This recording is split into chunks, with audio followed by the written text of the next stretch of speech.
Jepara 6 November 1899 kepada Stella Zihandelar.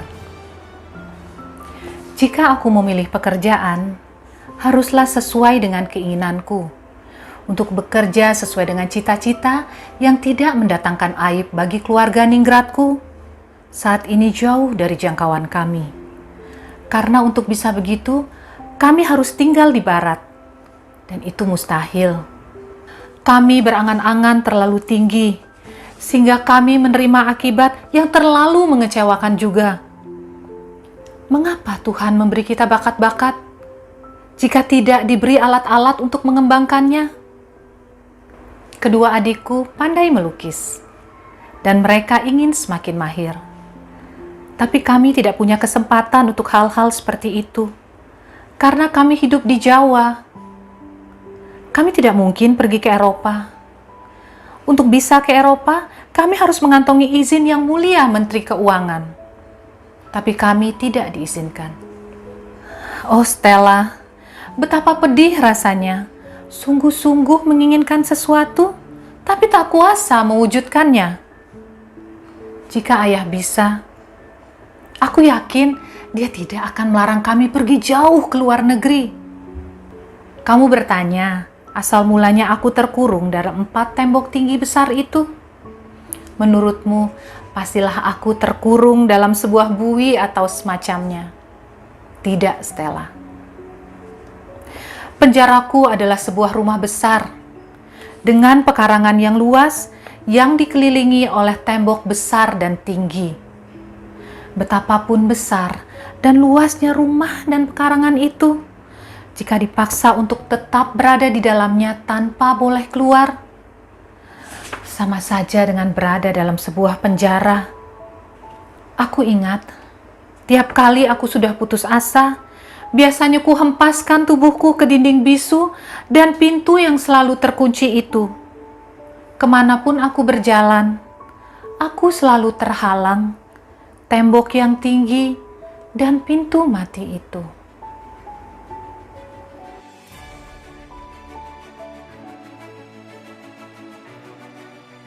Saya menunggu waktu saya dengan tenang. Kalau waktu itu tiba, maka orang akan melihat bahwa saya bukan benda mati, tetapi manusia dengan kepala dan hati yang dapat berpikir dan merasa. Saya terlalu memikirkan diri sendiri, sehingga melibatkan nyonya dalam segala sesuatu yang saya pikirkan dan rasakan. Hal itu meringankan hati saya, tapi bagi nyonya menyusahkan. Lihatlah apa yang saya berikan kepada nyonya yang mengasihi saya. Aduh, saya ingin berseru kepada nyonya, lepaskan saya, jauhilah saya, lenyapkanlah saya dari pikiran dan hati nyonya. Lupakanlah saya.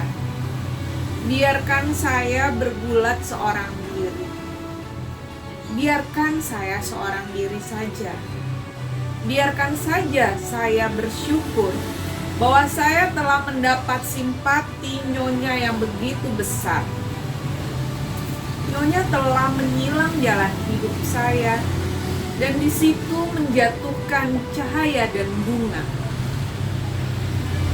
Biarkan perjumpaan kita seperti perjumpaan kapal di samudera luas yang silang menyilang dalam malam gelap. Berjumpa memberi salam gembira, sebentar membekas pada permukaan air, dan sesudah itu habis. Tapi saya khawatir. Saya tahu bahwa nyonya tidak dapat berbuat demikian. Walaupun nyonya barangkali mau, baiklah, saya tidak akan membicarakannya lagi. Belum lama ini, saya bercakap-cakap dengan ibu tentang hal ikhwal perempuan. Ketika itu, untuk kesekian kalinya, saya menyatakan bahwa tidak ada suatu apapun yang lebih sungguh-sungguh saya dambakan dan inginkan kecuali diperbolehkan berdiri sendiri, kata ibu. Tapi masih belum ada seorang pun di antara kita yang berbuat demikian. Maka tibalah waktunya bahwa seseorang suatu ketika akan berbuat begitu, kata saya. Tapi tahukah kamu bahwa segala permulaan itu sukar, bahwa setiap orang yang merintis jalan selalu bernasib susah, bahwa ketiadaan pengakuan, rasa kecewa yang bertubi-tubi, cemooh yang menantimu. Apakah kamu tahu semua hal itu? Tanya ibu. Saya tahu, bukan hari ini atau kemarin saja buah pikiran itu timbul pada saya. Telah bertahun-tahun hal itu terkandung dalam hati saya, kata saya. Dan apakah kebaikannya bagi dirimu sendiri? Akankah puas hatimu? Akan berbahagiakah kamu? Tanya ibu. 17 Juni 1902 kepada Nyonya Hilda de Boyds. Hilda yang manis dan budiman, apa kabar? Apakah suami dan anak-anak semuanya sehat-sehat? Saya mendoakannya sungguh-sungguh.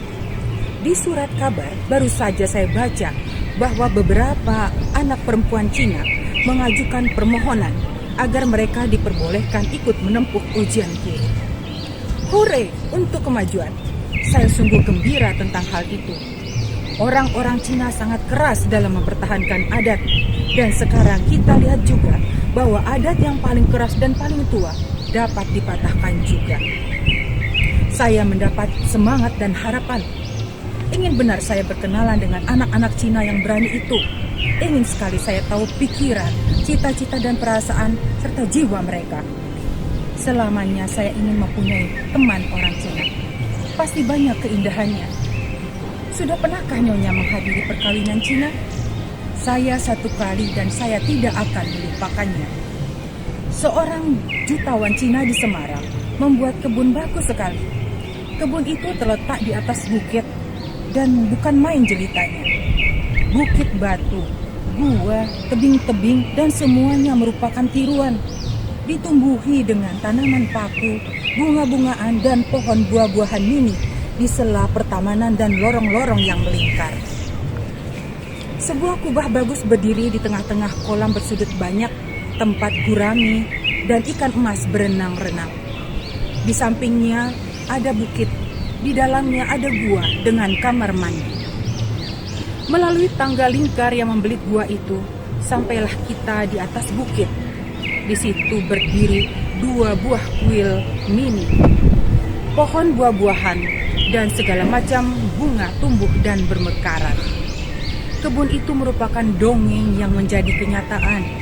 Hanya polong-polong dan peri-peri yang berkilau-kilauan putih perak masih harus tampil dari celah-celah bukit batu dan gua untuk melengkapi dongengnya. Gagasan yang mendasarinya adalah puisi dan perwujudannya merupakan kesenian. Tetapi di manakah ada kesenian tanpa puisi? Semua yang baik dan luhur, yang suci, dalam satu kata, segala yang indah dalam hidup ini adalah puisi. Dan bagaimana pendapat Nyonya sekarang mengenai bangsa kulit coklat? Bagaimana ungkapan keseniannya? Aduhai, saya suka sekali membanggakan bangsa saya.